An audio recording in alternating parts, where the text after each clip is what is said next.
can you just kind of give us an overall assessment of how you thought your team played after the break? I thought we really competed, Larry. That was the one thing I was looking for tonight, is to come out and give a really good effort. And for the most part, I thought we did that, especially in the second half. I thought we really defended well. We had great activity. We really worked on our ball pressure the last couple of days that we've had of practice. And I thought that carried over tonight, where we got some turnovers. We turned them over 22 times and held them to 33%. Shooting in the second half. Offensively, we were better. We obviously weren't great with their free throw shooting and our 3-point shooting, but we did shoot 47% in the second half. That's growth, obviously, from the first half where we were 25 and had about as bad a half as you can have on that end of the floor. So, there's positives from a competitive standpoint. That's what we were looking for in this game. I had no idea what to expect with the layoff, but I'm really proud of them for going out there and fighting and giving ourselves a chance. If we make half of those free throws, we're right there, and the outcome could have been different. But I'm proud of them for competing.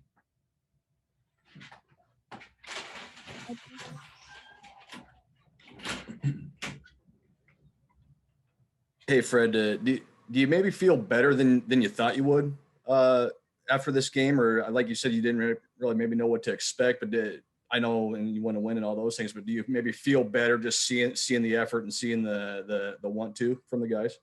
No, I mean, you never feel good after, a loss like this, but there were some positives that we can build on. And, there's some things, we'll go back and watch the film on it in the second half. And plus, I thought we had some deflected balls that we just couldn't quite come up with it. And then they hit threes at the end of the clock. I think that happened twice. That's 6 points. That's tough when you play a great defensive possession. And then they had a few of them in the first half as well, where shot clock was under 5 and they hit a big shot at the end of the clock. So, again, the thing that we needed to do tonight was take care of the ball. We didn't do a good enough job of that. Transition, I thought we did a decent job, better than we did in our game at Nebraska. And then, 12 offensive rebounds, and a lot of those came in the second half. But, again, none of that was because of a lack of effort. Go ahead, Robin. I guess looking back on it, how much was fatigue an issue for you guys? I know that was a big question mark going in. Did you notice guys getting worn down at the end of each half? And I guess, what was your evaluation on that? Yeah, I thought we got a little tired early, and I expected that. And, that's going to happen, with what we just went through. So, and we did get down 7-0. I think in Michigan State's first game at Rutgers, they got down, I think 13 or 14-0. And, they got close before half, and Rutgers played incredible in the second half. So, there's some of that to be expected, and, not having legs. We haven't shot the ball well in practice at all. And, part of that is we get our team back in shape and try to get their timing right. You have to go hard, and that's going to take their legs away.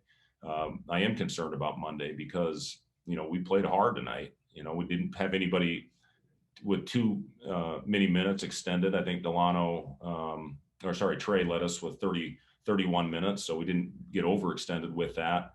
And again, we'll have a good mental day tomorrow, hopefully get them off their feet, get them some rest, and come out and play with fresh minds and fresh bodies. We're going to have to get as much as possible over the next day to get them ready to go out and play against a very physical, tough Minnesota team. Michael, go ahead. Fred, what do you kind of think of your offensive flow tonight? It seemed like even in that stretch in the first half, you guys were still getting some decent shots. How did you kind of feel like it went, especially in the first half, I guess?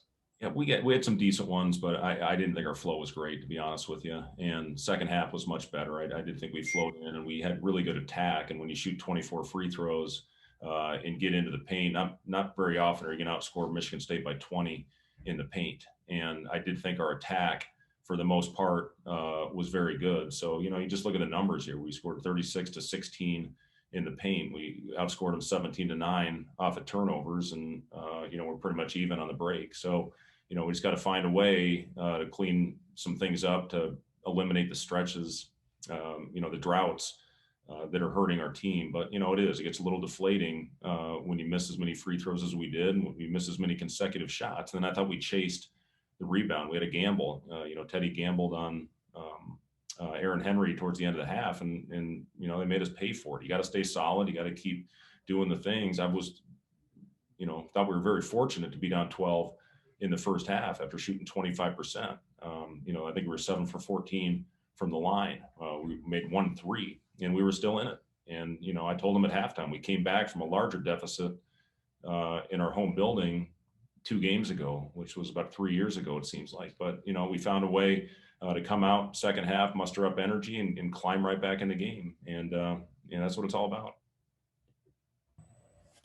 All right, we'll go to Sam next.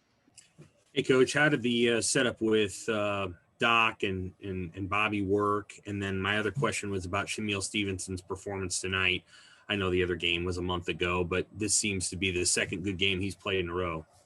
Yeah, Shamil's practiced very well, and that's why he got extended minutes. And he's one of the guys that was able to kind of work out and practice through the shutdown when the majority of the rest of them did not. So I did. I thought Shamil gave us good minutes out there in the second half. I told him I wanted him to do attack, and he did that. And he got to the free throw line and he got to the basket a couple different occasions. So yeah, I was pleased with Shamil's minutes out there. I thought our bench was good. Ivan, I thought, gave good minutes when Derek got his 2 early. I thought Kobe went out and played hard.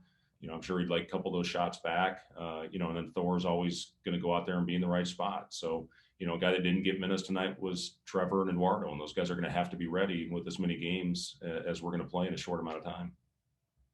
How'd it go with the Doc and Coach Lutz thing with them texting and all that? How'd that go? Yeah, we kind of found out before the game that, we need to clean that up with compliance before we do that. So I talked to them both at length before the game, but, that's something that we're going to have to make sure we're doing the right thing before we're able to do it in game. But, talking to them before the game, going through the game plan, they're still going to be very active with that. So they didn't do any in-game communication? Nothing in game, no. Gotcha. All right, for our last one, we'll go back to Chris. Hey, Fred, I assume kind of just a lot of mental stuff tomorrow as you get ready for Minnesota now, and keep the guys off their feet as much as you can. Yeah, that's right, Chris. We'll do some things on the floor. We're going to have to prepare. They do play different than anything we've seen on a defensive. From a defensive standpoint, they're really going to get out in pressure, and they do a great job, and that's a concern. We're going to be tired, tomorrow, so we got to be careful. The important thing is making sure we have legs, but we still got to clean things up. And, again, but we'll do a lot of that mentally and hopefully have legs going into the game on Monday night.